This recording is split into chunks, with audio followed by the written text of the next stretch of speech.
He was big in fitness now. Hello. Let me turn the TV off. How are you guys doing?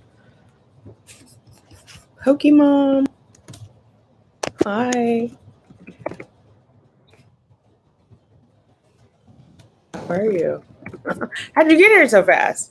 All right. I've got stuff in the way. I was eating the pho that I made. I am looking for help. Hey, Red Blonde Chick. Hey, Patty. Yay. I'm so glad you guys have time. I'm so glad you have time tonight. Okay, so I was thinking about this, and some people had some suggestions last night. I'm meeting with the RE tomorrow, Dr. McConnell, to go over what we could do differently. Obviously, I'm already in the middle of a cycle. I'm in the middle of FET 3, so we changed my protocol for that one. However, we changed it in like a matter of days. Meaning like we didn't have a plan for if the second one fails. So hopefully the third one works. But if it doesn't, I want to know like what my options are.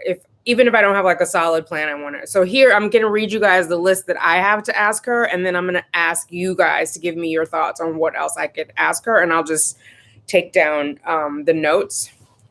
So the first thing, I just want to ask her, what are her thoughts on what we can do differently, or what we can do different? I think it's differently. And I just want to get her thoughts on like, what does she think it can't be? Or what does she think is stopping implantation? Of course, the last time I talked to her, she said, well, they're not tested. However, there was a study that the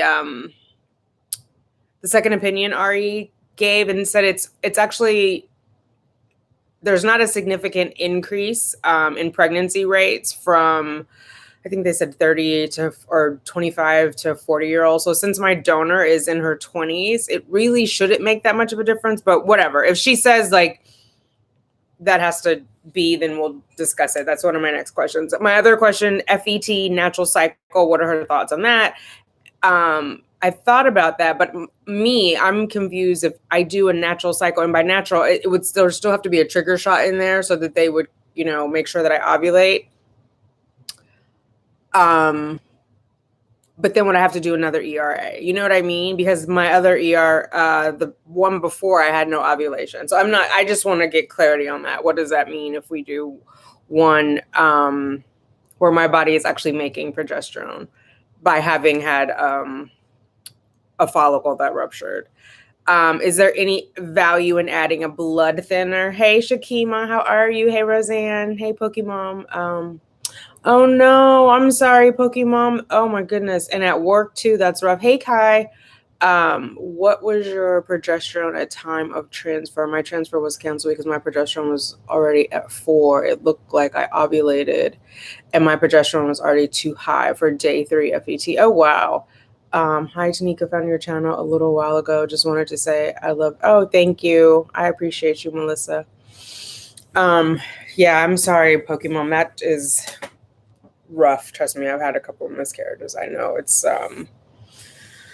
hopefully you will be able to pass it all on your own and it won't take, a lot of intervention, because I remember going in and having to have my HCG tested over and over again until it went down. Anyway, so to answer your question about my progesterone, I've been doing medicated, so I have not ovulated, Patty. So what was happening is I was on estradiol or estrace, and then I moved into progesterone for the first 2, and for this current cycle too.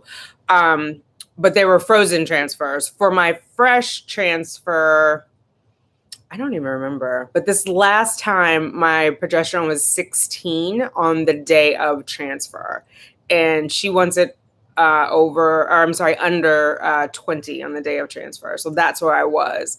But again, I'm doing medicated. I'm taking a 1 milliliter injection every night. And we found out after my ERA that I needed an extra day of progesterone. So now I do 6 days instead of 5. So that's kind of the backstory on that. The next question after the blood thinner question, I want to ask her PGS testing. So I know everybody's had comments. I want to understand what the risk and the benefits are. Like, what are the chances that, what is the percentage or whatever that they will survive a thaw, a biopsy, a refreeze, and then a rethaw. Do you know what I mean? It's a lot for the little babies to go through. So I want to understand what those risks are, because I could potentially be losing all of them, right? Or maybe not. Maybe there's like 1 out of 4 or whatever. So by the time we would do the testing, I would have 7 embryos left, because I've used 2, and in this cycle, I'm going to use a 3rd one. So I just want to understand what the risks, the benefits are. How much does it really increase my chances? And then also, if I end up with the mosaic embryo, does Colombia have a policy on transferring them? Because that would be a no deal for me, right? Because my IVF unicorn transferred multiple mosaic embryos and got her take-home babies after 13 miscarriages. Also, I looked at my blood work, and my parathyroid hormone came up high, 91.8, of a range of 18.5 to 88. So I want to ask her about that. Hey, Seeking Sade TV, how are you? I'm glad you caught it too. So we're working on a list of what I'm going to ask the RE. I have a meeting with her tomorrow, and I just want to channel the power of the TTC community about what I should ask. My arm is flared up too. I had allergy testing done today. Apparently I'm allergic to spring and fall. Hey, Sheree, hopefully I said your name right. So the parathyroid hormone, I don't know exactly what that means. And I didn't see the test result in enough time for the second opinion doctor to see it. So they told me I'd have to open up a new case. Here's my everything but the kitchen sink list that I was curious about. NK cells, testing for that.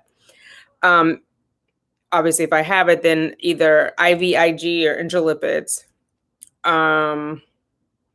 Plaquenil, and actually I got this list from another TTC sister, so now I don't remember what those were, but has anyone used Plaquenil? Or a blood thinner? Have you used heparin? I'm right now on 81, I think it's 81, a low dose aspirin, baby aspirin. Naltrexone, Naltrexone.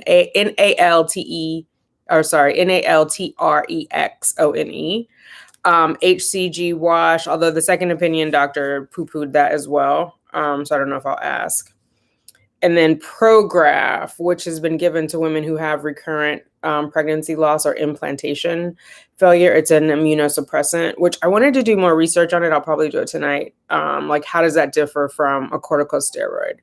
But that I have cutting down my caffeine. I've been doing that. So I said that already. I'm only doing 1 cup of coffee a day. And then someone else mentioned maybe Love Knox, but anyway, those are I have to research these. I just realized that. But what do you guys think? Like, what else should I be asking her about? Hey, Prascovia. Hey, Arlette. How are you? I'm going through a list of questions that I should ask the RE. I'm meeting with her tomorrow. We had a brief meeting before starting this cycle, and we made one change to this protocol. But I felt like some of the things I was asking her, she was saying like, well, then we shouldn't have started the medication already, like getting tested for immune disorder. She was like, you'd have to be off all the meds.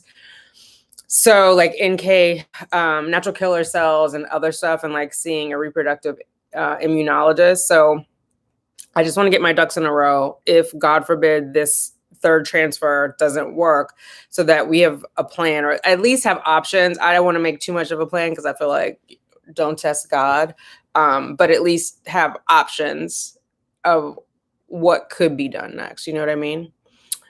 When last you checked your I don't know. I have to go back and look at my labs. What's the range for a good cortisol? Let me ask her about that. I'm going to ask, should we check my cortisol?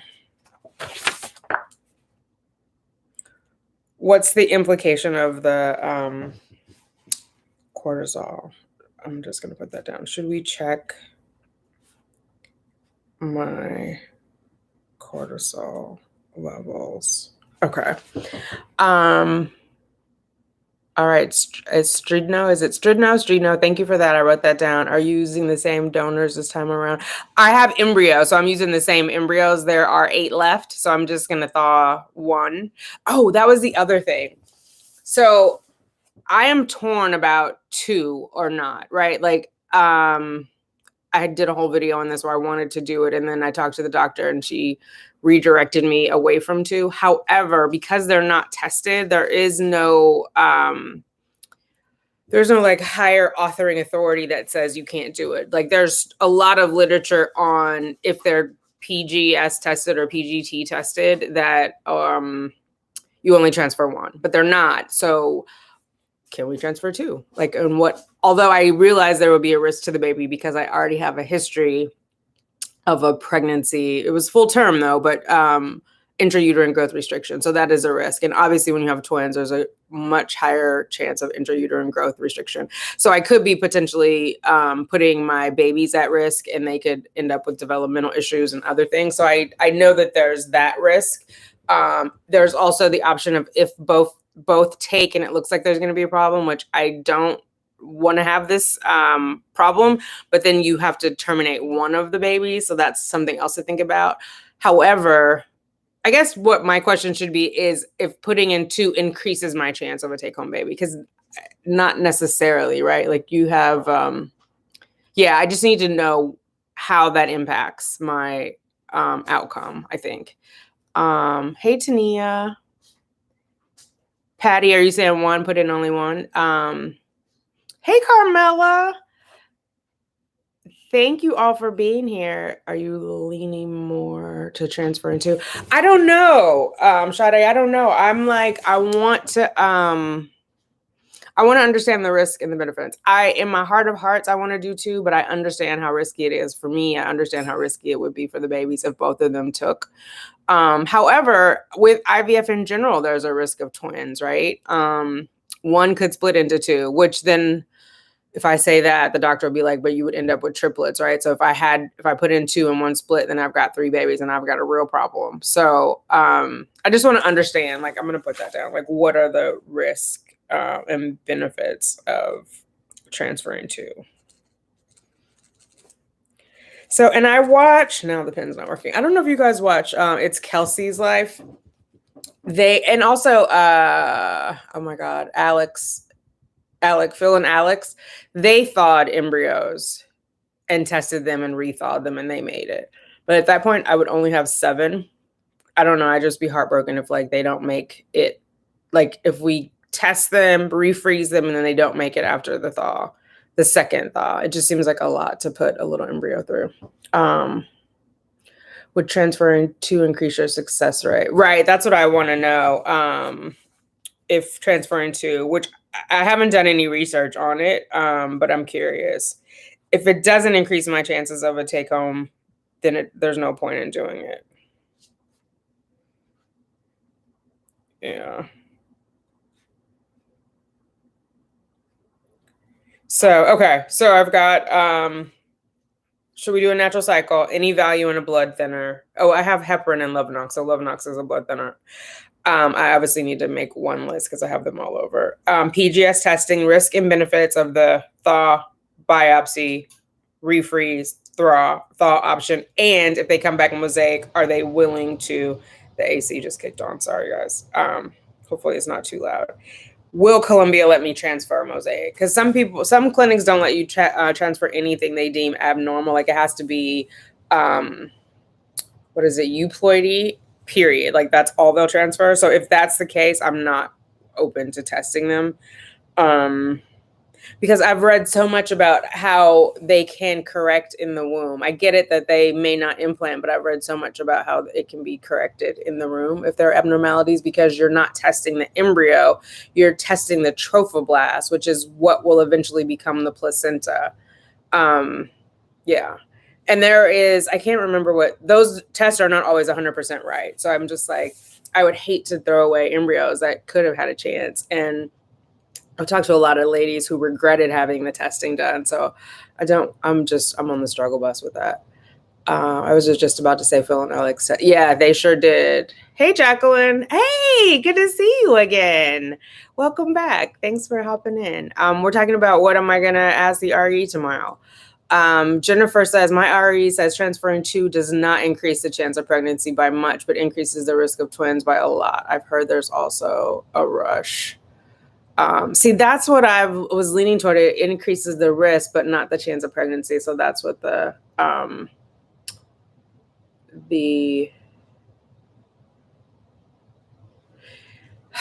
conundrum is. Your 1-year-old does not want me to comment. Oh, there's a chance that one embryo will cause the other not to take. That is why we chose to only transfer one. Is it Poochies? I like that. Nails. You didn't test? Okay. Yes, good to see you, Jacqueline. So yeah, like I don't know if 2 would knock it out. Oh, and someone mentioned like an endometrial scratch, not the ERA, but actually going in. Have you guys heard of that? Of like scratching the endometrium right before the transfer? I guess like making a little canal, for lack of a better word.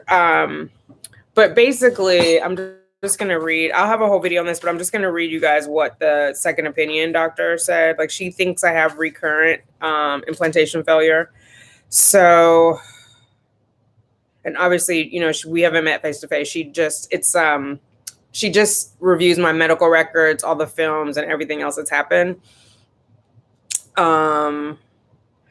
So she said, it's unclear with your recent FET cycle whether not being successful was due to the embryo. She said that there's like, it's either the embryo or the endometrium, right? And 70% of it is the endometrium, 30% is the embryo. Or wait, the other way, sorry. I think, let me look it up online because they actually sent me a separate note. Give me 1 second, guys. They sent me a separate note because I had one more question. And then when she clarified the answer, it is, I'm just logging into Grand Round, so I can't see you guys right now, but you can see me. Just give me 1 second if you're sending a note.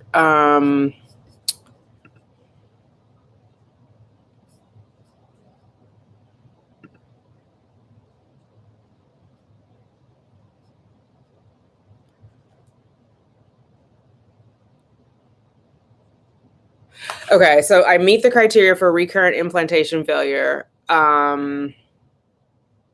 Consideration of aneuploidy testing after thawing, biopsy, and then refreezing the frozen embryos is an option, although not a great one. Discuss with your team about having another hysteroscopy to assure the uterine cavity appears normal. Note, all molecular, bacteriologic, and genomic tests of your endometrium all point to a normal cavity. Progesterone supplementation or timing are standard of care and guided by the ERA, so that is appropriate. There's some data for growth hormone addition to the FET cycle, although its effects on the ERA timing are not known and thus not recommended. I know Columbia does not like to use growth hormone. When I was at Share, they used it for retrieval. I never made it to transfer at Share. Sometimes, oh, here it is. Sometimes women have recurrent implantation failure without a firm understanding why, although the odds are 70-30 that the culprit is the embryo, 70%, versus the endometrium, 30%.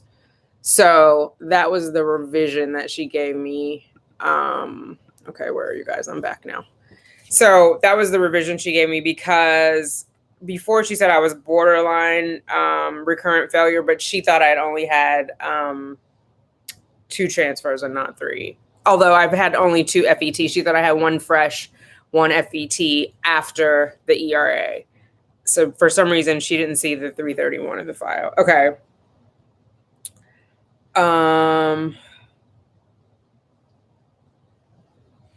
She said, I agree with your physician's plan regarding timing of the FET guided by your ERA test. Being on Medrol and immunosuppressant, as you have inquired, is an option for your upcoming FET. And some studies show its efficacy in IVF cycles, although risk of side effects versus benefit should be discussed with your physician. And then she says, I also agree with the recommendation for a single embryo to be transferred due to risk of multiple gestation if more than one is transferred.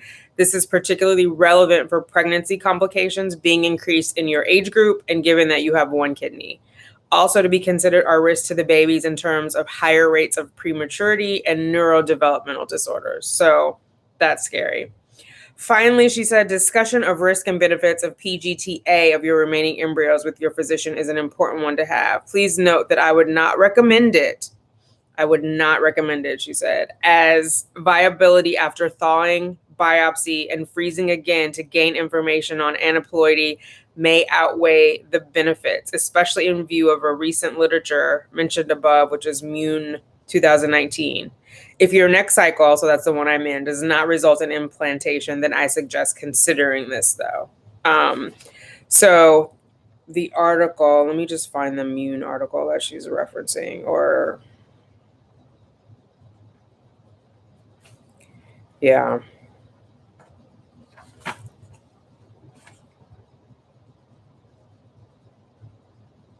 I don't want to sit here and read. Sorry, guys. When I do the video about the second opinion, I'll make sure to link all the articles that she references, because in the online thing, I have hot links in there, or live links, not hot links. I'm hungry.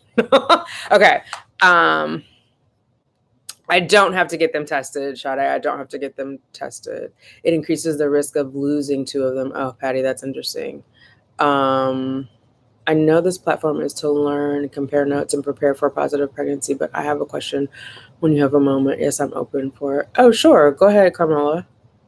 A scratch. Yes, I've heard that scratch could be. Yeah, I don't know if they're open to it, but I'm definitely going to ask her about an endometrium scratch. Let me write it down.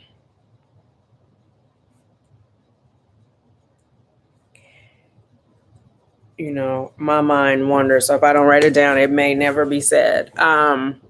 Yoni steamed at home leading up to my transfer. I'm currently 45, 17 weeks. Oh, congratulations. I'm afraid of the Yoni steam. I'm sorry. I just can't do it. But I'm glad that it worked out for you.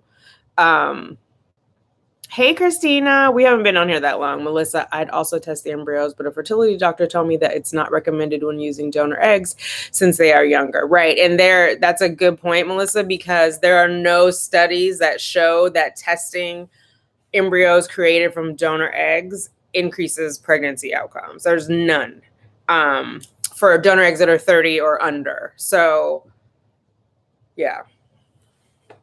That was, yeah. Hey, Victoria, how are you? What is a yoni steam? I may butcher this, but Puches, you jump in if I get this wrong. As I understand it, it is, first of all, it's a vaginal steam. It's going to go in your hoo-ha. But they put herbs, like a blend of herbs and some water, and you sit over a yoni pot, I believe. And then the steam blows up into your vagina and into your, into your vaginal cavity. And I'm not exactly sure. Like, I guess it rebalances it, but I'm just afraid of, like, I've had a steam burn before, and there's a place around the corner, actually, yeah, where I get my waxing. They do yoni steams, but I'm just, no, I'm afraid. Which is, I know people will say, well, you're not afraid of acupuncture needles. I don't know. It's not the same thing.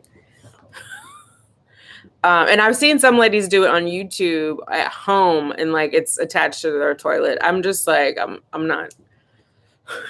I'm scared. Wait, I'm scared. Let's see. Hey, Victoria. Oh, yeah. Jacqueline, don't test. Yeah, that's a lot of people who actually tested told me not to test. And especially if it doesn't increase the outcomes. The donor is 27. You know, most of us got here with no testing. So it's some herbs. I was seeking shot. It's some herbs that are steamed into your vaginal area. It can be beneficial, but it's not for everyone. Okay. And then she said, that's correct. All right. Yeah. Yeah, I'm good. I'm going through perimenopause and my cycles are completely irregular and I'm 50 years young. I know that's right. My cycle just went off, but my breasts are still tender on the sides. Do you think you can become pregnant? If you have had sex and you have ovulated, 100% you can become pregnant. 100%. Yeah. It's when egg and sperm meet. So even though your cycles are irregular, they're in order. Well, typically, sometimes you'll have a breakthrough bleed, but typically, in order for you to have a period, you've ovulated roughly 14 days before. So if there was sperm in there, and sperm can live for up to 6 days. The egg can live for up to 1. And so within that range of those two connected, you certainly could be pregnant. I hope you are. That would be awesome and surprise, like a serendipitous, like a happy surprise. Victoria, I'm trying to get pregnant. I have 6 kids, and I feel like another baby's supposed to be in our family right now, and I'm 42.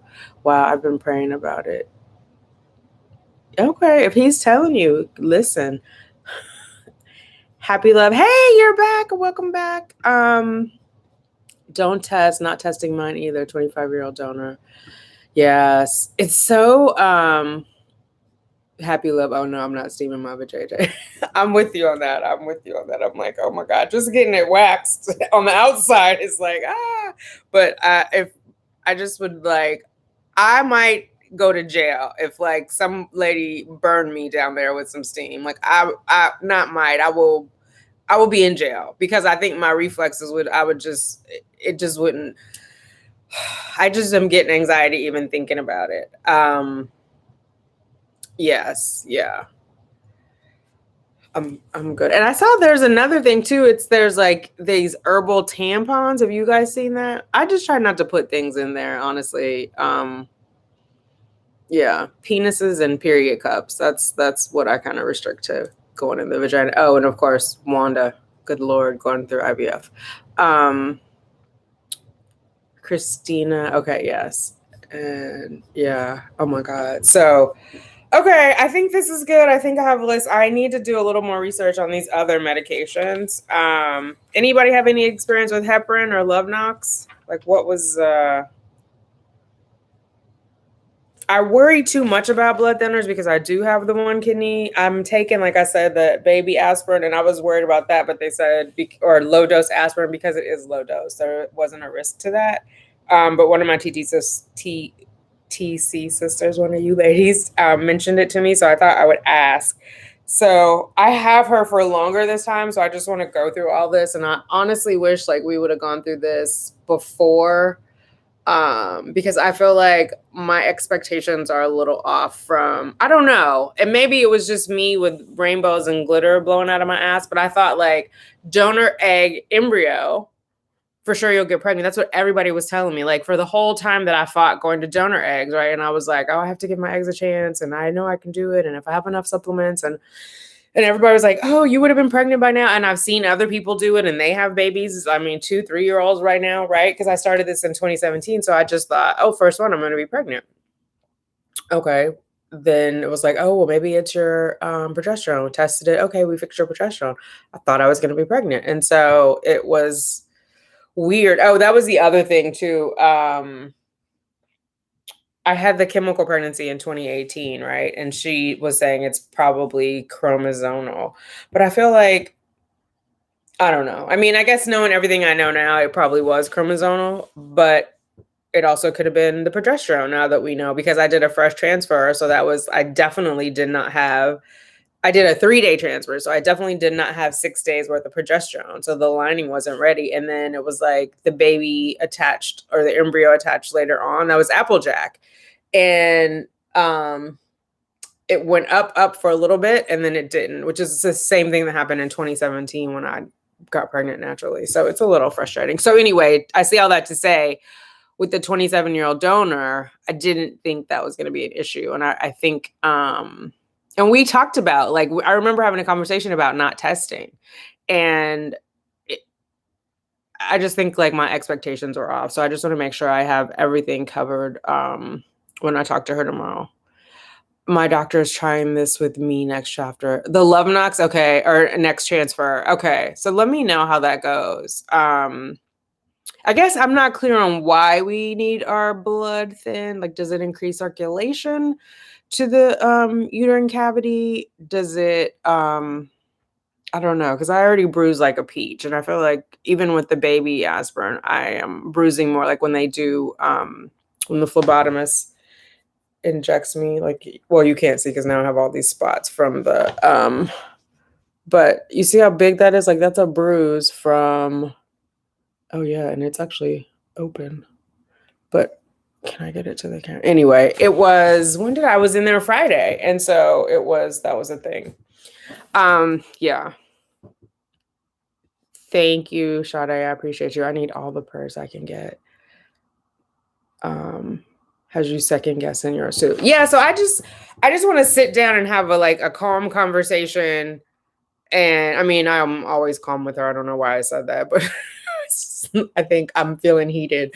I feel a lot of pressure on myself right now, but I just want to have a thoughtful conversation where I get to ask all the questions and listen to the answers and feel like I know what the risk and benefits are of all of these options.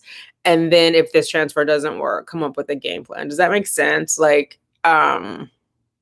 Because even coming into this transfer, my protocol was exactly the same. And I had sent a note asking to meet with her, and they set the meeting for tomorrow, which was I've already started progesterone at this point, right? And so it was that's why I sent another note. So I feel like they weren't, and I'm not complaining about anybody. I'm just saying there was a disconnect, right? I love being at Columbia. They've been great to me. I've had a great experience. So I'm not bad mouthing them at all. But I feel like in this instance, and part of it, people are on vacations and there's a disconnect, right? And they're not all in the office together. But the coordinator, Nalita, knew that I had cycle day 1 because I reported to her, and then we scheduled my baseline. But Dr. McConnell was on vacation and coming back. So I sent the email to Dr. McConnell, I wanted to have a meeting to go over my failed second transfer. So Dr. McConnell responds to me, and she adds Nurse Katrina and Nalita to the email and says, Nalita, please coordinate with Tanika to schedule something.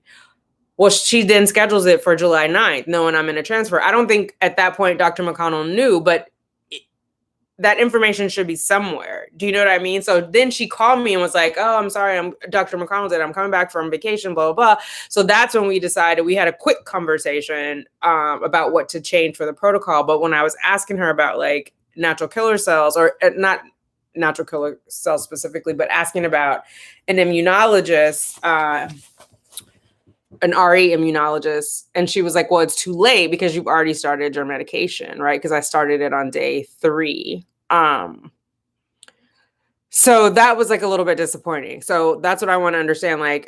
Definitely if this one doesn't work, I won't start any medication. We'll start whatever this testing is, right? To see what else could be going on. So Carmela, I will be honest, I'm so nervous. My mood has been all over, and I haven't spoken to my husband at all. My veins on boobs are so profound. Oh, but I'm assuming that my hormones are out of whack. Oh no, that's a good sign. And your boobs, yeah. Do you feel like testing, or do you want to wait? I would just say, if you don't feel like testing, be mindful that you might be and not have alcohol. It's such a touchy thing. But if you are, I want you to go in and get checked right away because you are 50. You know what I mean? But you have to do what your heart can handle. A matter of time for one to take, so not to worry. Oh, I hope so. And I try to tell myself that, statistically, no transfer is 100%, right? And oh my God, they're going to do it again. And I know that. But because I heard so many times, so flippantly, oh, you should just go to donor eggs, you'll be pregnant by now. I just thought the first one or the second one would take. You know what I mean? None of it is 100%. And I know just because it doesn't work, you can't keep changing all kinds of crazy stuff, because you have to have some sort of baseline so that you can control, okay, we tried this, and then you go back to baseline, and then you know what I mean? Because and I know that, but when I talked to her, I was in such a state. I was just I went through the whole list. I want everything in the kitchen sink. She talked me off the ledge. So, yes. Are they ideal or specific levels of estrogen and progesterone for optimum transfer time? It's more so your for frozen transfer. It's more so your lining, the thickness of your lining. So they're medicating you. Each one I've had the same. For the first week, I've had 4 milligrams of estrace, and then usually 3 days, I think, before I start. Or no, that's not right. Don't quote me on these dates. But then eventually it goes up to 6 milligrams. So I'm doing an 8 o'clock, a 12 o'clock, 8 a.m., 12 o'clock p.m., and then an 8 p.m. And then when I start the progesterone, it drops down. But that is if my lining is okay, because the estrogen is being used to build the lining up. I'm not ovulating on this protocol. So they basically suppress all of that with the medication. So once the lining is thick enough, and there's a time range in there. If it takes too long, they'll cancel the cycle. But once that is thick enough, then you end up lowering your estrogen, the estrace, and then you start your progesterone. So for my clinic, they want the progesterone over 10, under 20 before transfer. And then, so like I had my, no, I did not have my, I take that back. I'll have my progesterone tested on the day of transfer. Actually, I'll have it. So I'm trying to remember how they do that. And they give you the number that day. But my progesterone's been fine. Like I haven't had any issues. The only thing that came back was that I need it sooner. But that's different in a fresh, because fresh, you're coming right off of a retrieval. So your estrogen may be really high depending on how many eggs you had. But again, it's the lining. They want the lining to be thick enough before you start the progesterone, right? Because the lining is a little bit smoother when it's just the estrogen while it's growing. And then when the progesterone is introduced, what it does is it makes it stickier to give the baby a place to land. And so that transition of the lining is like basically, if you were having your normal period, that would be the transition from your follicular phase to ovulation to the luteal phase. So the ovulation, let's see if I can remember this. So in order for you to ovulate, the estrogen has to increase. Once the estrogen increases, that increases your luteinizing hormone, the LH, which is what we test for in our OPKs. So estrogen rises, that causes the luteinizing hormone to go up. And then that luteinizing hormone is what rubs away at the follicle and helps the egg burst through. So once the luteinizing hormone goes up, and that's why when you test it, ovulation is coming. I think it's 24 to 72 hours. Well, at least it's going to try to happen. It doesn't always happen, which is why temping is good. But so then once that egg bursts through that follicle and is released, the follicle where the egg was is called the corpus luteum. And that's why it's called the luteal phase. So that corpus luteum is now emitting progesterone into your body. And so it takes a while, right, for it to build up. So if you were to get pregnant on that day, that embryo would not go down into your uterus until the 5th day, which is why they do 5-day transfers.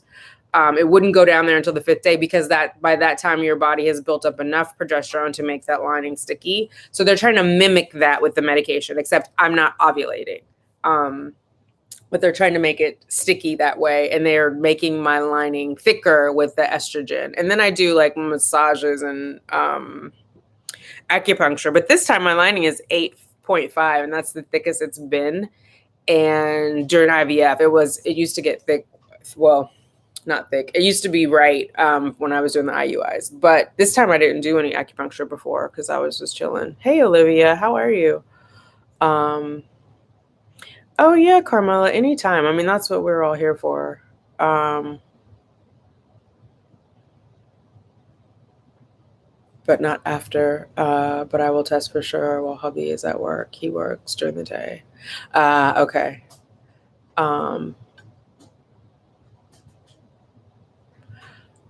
Ooh, optimum level. You know what? I hear different things at different clinics. I think I want to say at Columbia they want it at least at a 7.5 before they start the progesterone. I know when I was doing the IUIs, which I did a lot of at RMA, they wanted it at 8 before the trigger shot. So it depends. And then I've heard some women have had like a 10 or 11 on transfer day. I don't think mine is ever, I want to say, I didn't get a measurement last time, but the first one, it was like 9 or 9.5. They do 3 measurements and then you kind of get the mean of it because, it's a cavity in there. So it's not all exactly the same all throughout the cavity. So they kind of average it out. The hormone protocol should stay the same. Get the endometrium scratch, acupressure, 1 embryo. So I did go to acupuncture today. I haven't done acupressure, but I did go to acupuncture today, and I had the Mayan abdominal massage. So hopefully that'll help. And then day of transfer, I'm doing acupuncture at 11:30.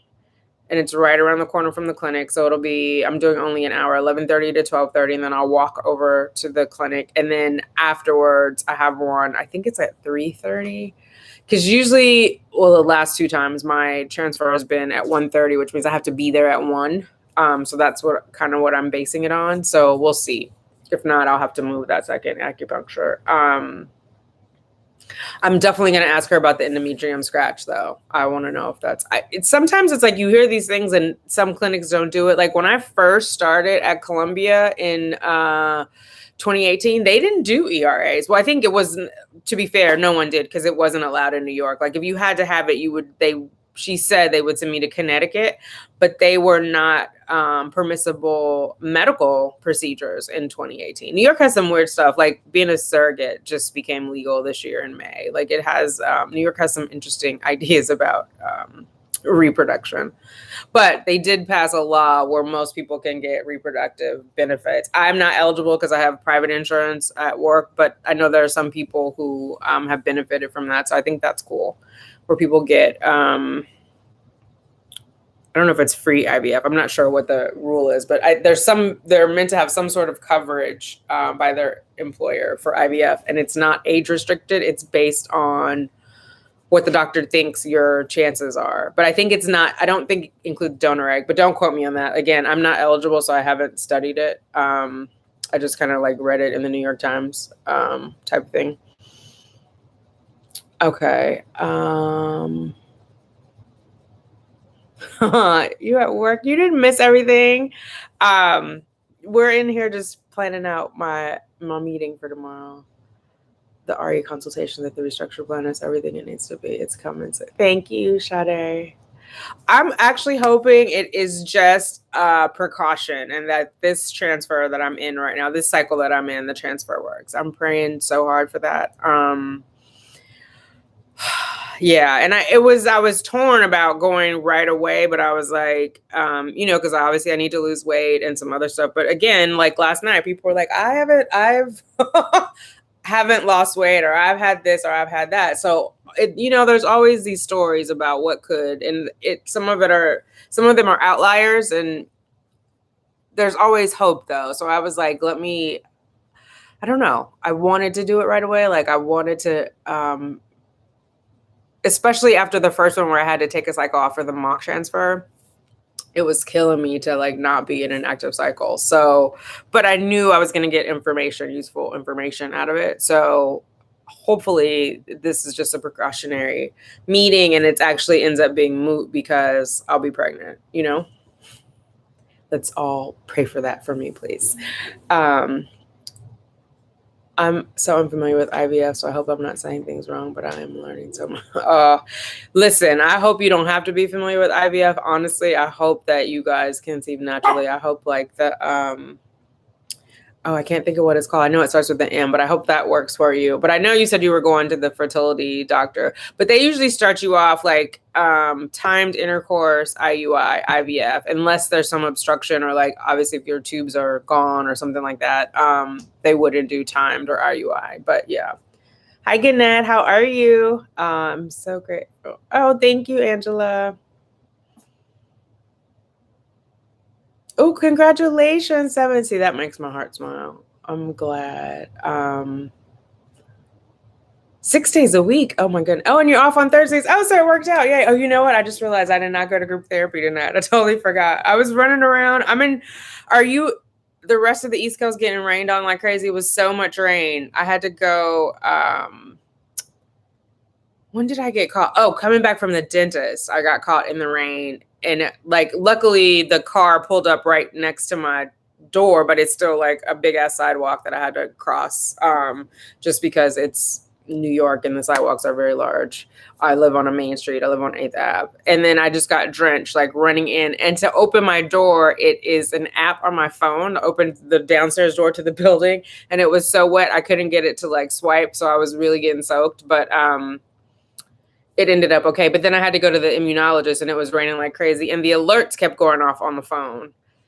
So I was late getting there because of the thunder and lightning. By the time I got there, it was no more thunder and lightning, but the alerts were still going off. But then I was late picking up the girls from daycare, which I found out they actually will let you pick them up until 8. I thought like 6 o'clock was the hard out.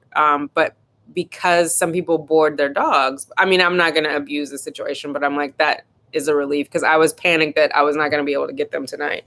And they were going to have to be boarded. Vitamin D levels are high, Patty Schumann. Let me just see. I checked it. I can't see you right now, but I'm going to go into my Connect account and I will read you. I just had them done, I think May 11th. That's when I found out my parathyroid was high, which is scaring me. I don't know why. Okay. Vitamin D is 52.1 ng milliliters out of a standard range of 30 to 80. So it's good. I mean, it's not high. It's right in the middle. And if I have my past results, I'll compare it to what I had previously. So in October of 18, my vitamin D was 60.3. November of 19, it was 46.7. November of last year, it was 35.1. And so from that test result, I was concerned because 30 is the lowest, right? So 35 is fairly low. And I started doing the liquid vitamin D, and then I got it up to 52.1, and I'm still doing the liquid on there.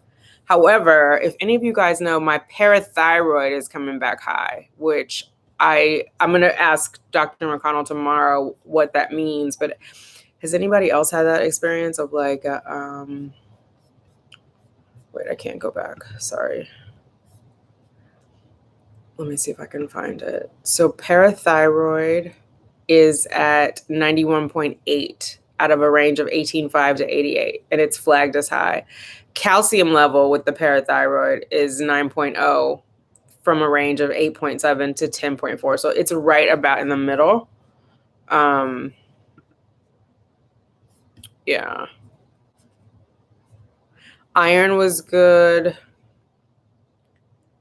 My thyroid was good. That's in another portal. Oh my God. Let me go. I got to go to Quest to see my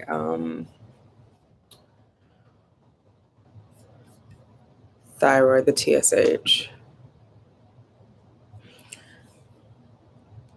Yeah, I don't know if I'm overreacting about I did do a little bit of research on the parathyroid being high, and I know it's associated with calcium absorption, but my calcium seems to be fine, so I'm not sure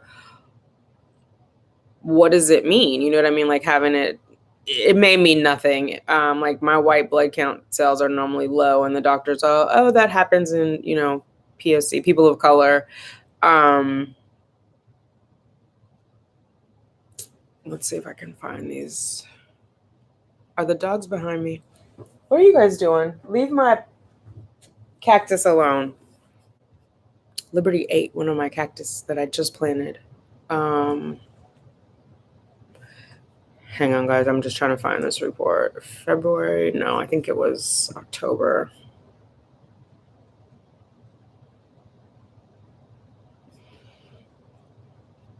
TSH.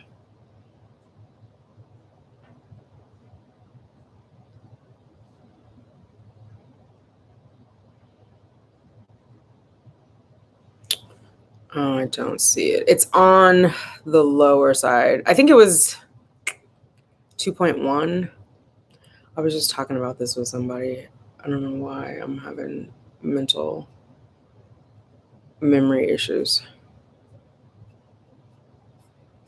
Anyway, I can't find it. And I want to get back to seeing you guys because I'm on another page. Okay, where are you? Here you are. Okay, so that's it. Hard to lose weight on all the fertility meds. You got this. Thank you, Paula. Oh my God, it is so hard. Like, yeah, do they require rest after transfer? Also, if you have multiple embryos, do they charge you per transfer or is it covered on the overall cost? No, it is. I'm paying per transfer. It is. Oh, wait, you mean if they do multiple in one transfer? It's just the same. It's the they're going to charge for the thawing though. So you pay more for the thawing and the preparation of the embryo. So that would be double, but just the actual transfer, I'm assuming they go in the same catheter at once. So that part of it is the billing is broken down interestingly, but I know they charge for thawing and I know they charge for prep for transfer, and they're in like these little individual straws. So they'd have to thaw each straw. Yeah, and they monitor it closely because unfortunately sometimes they thaw and they don't survive. They thaw the embryo and doesn't survive. And so they have to thaw another, which I do want to express because that's something I've been working on with my therapist. I am grateful for each step that has happened successfully because I did have my embryos thaw properly and look fine after thawing, and I was able to get to transfer. Sometimes it happens where it doesn't thaw and you don't make it if you don't have any more embryos, right? You don't make it to transfer. Like they end up telling you when you get there because they don't want to tell you over the phone, most clinics. But so I am grateful for all of the process. I'm grateful that I still have embryos left. I'm grateful that they have thawed and things have gone smoothly, that my lining has gone okay, because I've had like an IUI canceled before for my lining not being right. So I just want to be clear, like I am grateful for all of the process, and hopefully like me searching for answers doesn't come across as being ungrateful. I know that there are some people who can't do IVF, and I'm fortunate enough to be able to do IVF, and I don't want to sound like a disgruntled, crazy person. I just desperately want my take-home baby, and so I think it just makes my mind do crazy things. Let me see. I'm lost. I caught this live. Okay. Vitamin D, that's where I left off. Do they require rest? Oh, I said that. So they tell you to take it easy after, but not rest. Like they tell you to take it easy, no heavy lifting. They recommend that you not go back to work. So I've taken the day off the last few times, and I plan to do that for this next one as well. So yeah. Christina, I appreciate you being here. Paula, I'm having a hard time with this weight. I have eaten better, and those videos will be coming up, but I have not exercised. But I think the battle is half of it is food, or the majority of it is food. But thank you for the baby dust, Olivia. The airport flights and things are operating at 7. Oh yeah, because of the rain. It's crazy, right? Scary. Thank you, Aisha. I hope I get my BFP soon too. Is your liquid vitamin D prescribed? If not, but it is not prescribed. Well, I got it from the acupuncturist who also does Chinese medicine. She has like a shop, Clara Brown, and it, yeah. Let me grab the bottle and I'll show you because I don't think she had it made specifically for her. Hang on.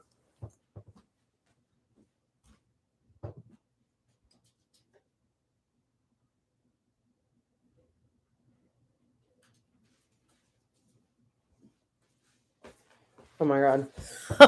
Half the label is gone, but it does say practitioner exclusive. So it's not something you can buy on your, but it doesn't even, I know it's vitamin D because I know what the bottle is, but that is because the bottle gets oily. But yeah. You probably can get it prescribed then by someone.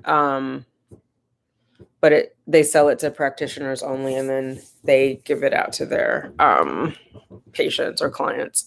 My acupuncturist is also a doctor, so yeah.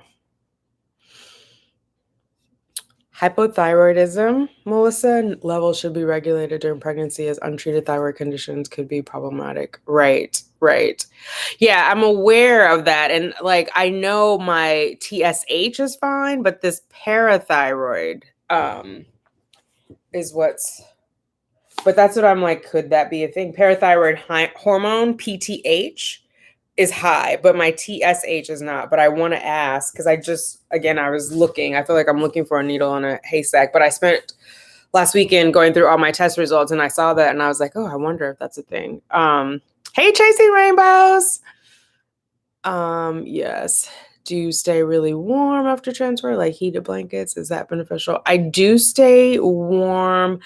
The guidance I've been given is not heated blankets, no hot tubs, no like heating pads across the abdomen, but a regular blanket is fine. And I also have a weighted blanket. But yeah, and then the acupuncturist recommends lots of warming foods. So like beets are warming, bone broth is warming. I have a whole list. Ginger is warming, like warming foods to help keep everything going, especially because I'm what they call in Chinese medicine cold, which basically means my blood is stagnant. So we work extra hard. And those emergency blankets are good too. Like they keep you warm. They use them during acupuncture. Yes. Did you want acupuncture, Liberty? They are over me right now. They're like, who are you talking to?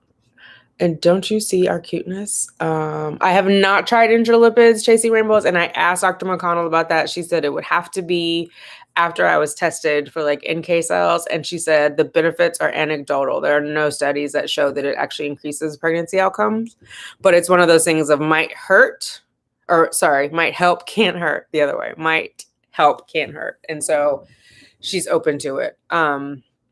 I also asked her about HCG wash. She said the same thing. But yeah. Mary Ruth liquid vitamin D. Oh, interesting. I looked at Mary Ruth before. It was only the flavored ones I could find though, and I was worried about the sugar content. But I like Mary Ruth as a brand in general, Brittany, because it's organic and it's, yeah, I like that brand. They're a little pricey. Well, I was looking on Amazon and it was a little pricey. I didn't actually go. I should have thought about that, going to their website directly. A weighted blanket. I have one of those. I do have one, but girl, I'm not going to lie. It's been warm in New York. Like I've had the AC on for the last 2 weeks. It's been warm here. But we'll see. Whatever it is to get the baby, whatever it is, maybe I'll go lay out in the park with the girls and get some sunshine. Ultrasound you may need them to ultrasound your thyroid. You can have nodules and not know. Oh, interesting. Okay, I'm gonna write that down, G family. Because my mom and her sister, well, my aunt has passed, but she had hypothyroidism. My aunt Michelle, who was my mom's younger sister, and my mom has hyper, and they actually injected dye in there, and she has to take medication forever. She didn't want it removed. But yeah, so I don't know if it's hereditary, but I'm definitely going to ask. So nodules. Okay. Ultrasound for nodules, thyroid. Yeah, they put the dye in there where they could actually see what was going on. Anyway, ultrasound for nodules. And so the nodules would impact fertility even if like the TSH was normal. So many things. Yours was flavorless. Okay, good. Yeah, I definitely know I saw a difference from taking this because I had the labs like 6 months later and it jumped. So it definitely works. And I think I do it sublingually. So I hold it under my tongue for a little while before I swallow it. I mean, the proof is in the pudding. So, and a lot of IVF studies involve vitamin D, increasing vitamin D. Oh, you know what? I wanted to ask her too. What about melatonin? But I've only seen like melatonin. There's a big Japanese study about melatonin helping with egg retrieval and like increasing, well, I guess it could be the same. The studies I've read, it was related directly to egg retrieval and melatonin being present in the follicles after the eggs were retrieved and measuring it out. And when there was a higher dosage of melatonin present once the follicle had been, once the egg had been removed from the follicle, there was a greater chance of healthier embryos and a successful pregnancy. But I'll ask at this point, I'll ask anything. Melatonin maybe during the follicular phase. I'll just ask what she thinks. Okay. Good night, Sade. And rest your mind. Oh, that's right. I'm glad you were here too. Thank you. They found a nodule on yours doing an MRI of the back of my neck. Okay. Oh, that's good to know. And so then they removed it, I'm assuming, or do they shrink it? What did they do? So for your thyroid, you had normal TSH and T4 and T3. Yes. Just parathyroid was yes. And the parathyroid was tested by the oh my goodness, the nephrologist for my annual kidney check. It's not in my regular workup from like my physical, which is why I was looking in 2 different portals for that information. But yeah, so like the GP tested my TSH, T4, T3, those were normal. On the other test that the nephrologist did, the parathyroid was tested and it comes up high. A lot of women have them and have no symptoms. Interesting. But it impacts fertility then? Is that what they told you? G family? It's so interesting. Mine is 7.1 with a 5 centimeter nodule, so I have to get a biopsy. Oh, wow. Biopsy because they think it might be cancerous. I wonder why they don't remove it altogether. I'm getting it removed because thyroid. Okay, gotcha. You're getting your whole thyroid removed or just the nodule? Oh my goodness, that's a lot. That's a lot. Okay. Oh my God, it's 11. So I'm just going to go through this list really fast in case anybody joined late. If there's something that anybody wants to add or thinks we should revise, let me know. Okay. First question for her. What are her thoughts on how things are going, like why we've had the outcomes that we've had? What are her thoughts on adding a blood thinner? Is there any value in adding a blood thinner like heparin or Lovenox? What are her thoughts on FET natural cycle, pros and cons of that? And my specific question, if we chose to do a natural cycle, would I then need another ERA? Because the other one was based on a medicated cycle. So PGS testing, what are the risks and benefits of thawing, freezing, rethawing the eggs, or I'm sorry, the embryos? Immunologist, is there any value in seeing an immunologist for like NK natural killer cells, etc.? What else did I say? Parathyroid is high. Oh, I have a line here. The PGS testing. If the embryos come back as mosaic, will Columbia transfer a mosaic embryo? Should we check my cortisol levels? If transferring 2 embryos, does it increase my chances of a take-home baby? What about an endometrial scratch?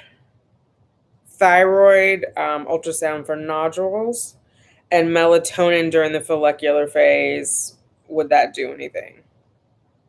So I think that's a good list. That's a good start, and there should have some interesting conversations. I'm curious to see, like, what she says. And she's very good about always citing like studies that have been done and then sending me the links because, I like to read them as well. Just so, not that I'm doubting her, it helps me understand it. Like, I can't explain it. I'm not an auditory learner. I learn by reading. I learn best by reading. And so it just helps me absorb it all instead of just like hearing. So I like that she sends me, and also it's just like, usually when there's a document of like what a study is, then they also have references. So I just like to delve kind of into those wormholes. So I think that'll be good. I have an hour with her, so I think this will cover it. Thank you, ladies, so much for popping on here and helping me out. I thought of it earlier today, and I was like, I gotta ask the fam, like, what do they think? Because I might be missing something. And I definitely wouldn't have thought of cortisol levels. I wouldn't have thought of thyroid nodules. Oh, wait, I put endometrial scratch. I wasn't sure about the endometrial scratch. So you guys have helped a lot. Thank you. I appreciate you. with that, I'm going to wrap it up unless anybody has anything else. Thank you, Jacqueline. I appreciate you. Nodules can cause parathyroid gland to incorrectly regulate calcium levels in the body, leading to kidney stones, depression, and lack of energy. Well, lack of energy I've had. No kidney stones, no depression. Anxiety is on fleek, though. But lack of energy, I've been on this caffeine sleeping pill kick. Please research it on Google. It does have to do with the parathyroid. Okay, I'm going to look at that tonight. I heard melatonin helps with fertility as well, but no higher than yes, definitely no higher than 3 milligrams for nightly dose. And I do want to say, like, I did melatonin on a non-medicated cycle before, and it messed up my ovulation. It doesn't happen for everyone, but just if anyone is reading this or watching this later, just be mindful of that. That's where the 3 milligrams, usually that will keep it from interrupting ovulation, but I was doing 3 milligrams and it did. You don't want to go more than 3. Nodules. So I'm going to look up the stuff about the parathyroid a little bit more and the calcium. Thank you, Melissa. I appreciate you. Bye, Patty. Good night. All right, ladies. Thank you so much. Of course, I will update you on how it goes. I'll probably do just a live on it so you guys get it in real time. I don't know if it'll be tomorrow night. I have a date tomorrow night, so I'm going to actually go out on it's a first date. I've met him once randomly while I was on a rooftop with a friend of mine. He sauntered over, so we'll see how that goes. So I will not be on here live on Friday, but maybe Saturday I'll come back and let you know how that goes. Not the date, how the appointment with Dr. McConnell goes. All right, ladies, I will talk to you later. I love you all. Bye. Baby dust to us all. Yay, a date. Right, Arlette? Talk to you later. Bye.